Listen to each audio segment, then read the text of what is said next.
happy to meet you guys. Glad you're here. I'm happy you can come. She had never met them, but they already knew about Breanna Mendoza. Remember we saw her on Members of the Children's Craniofacial Association, or CCA, couldn't wait to welcome her to their retreat. I kind of had forgotten that they were coming and everything, and I was like, oh my gosh, that's Breanna. So I was so excited, and it was very cool to see them together, to see them meet. There's going to be boys fighting over you. Dede Dankelson told his parents he would ask Breanna to the dance on Saturday night, but he knew he had competition. Yeah, you got to meet Jeremy too. You haven't met Jeremy yet? Wait. Jeremy Dale had the same thing in mind, although when the moment came, he got a little shy. All three of them were born with golden heart syndrome, the cause of their facial deformity. The golden group. But only Breanna had been the victim of bullying since she was a little girl. Felt like I had no other reason to be alive. Back in April, she told us her story, and it reached hundreds of thousands of people online, including members of the CCA.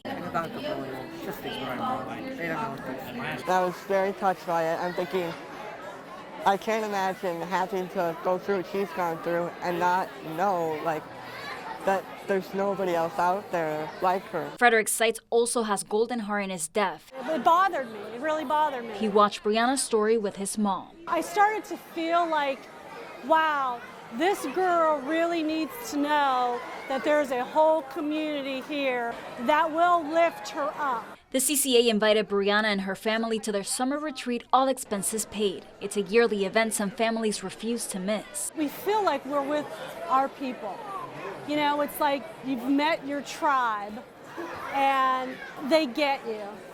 They understand the experiences, they understand all of it, the stares, the bullying, the beauty of it. They can experience this family atmosphere and meet other kids like them with trachs and missing ears and feeding tubes. It's the norm for the weekend. It was the first time Breanna experienced anything like it. It doesn't feel like, oh, you're kind of the odd kid out because you're the only one with the syndrome. It feels like normal. It feels like, wow, this is a whole new world, a whole new place. It's pretty cool. The weekend was full of entertainment, games, and arts and crafts. It's been a blast. Breanna had fun with the other kids while her parents made connections they would take beyond Newport Beach. It's a support system we've never had. We all have golden heart syndrome, so we call it the golden group. Breanna had to leave the retreat early because her mom got sick, so to the boys' disappointment, she didn't make it to the dance. But she's still keeping in touch with her new golden friends. I have Jeremy on Facebook, and then I have Peter on Instagram. And feels lucky to have met so many people who reminded her she's not alone. I've seen her around other people, and she tends to feel uncomfortable.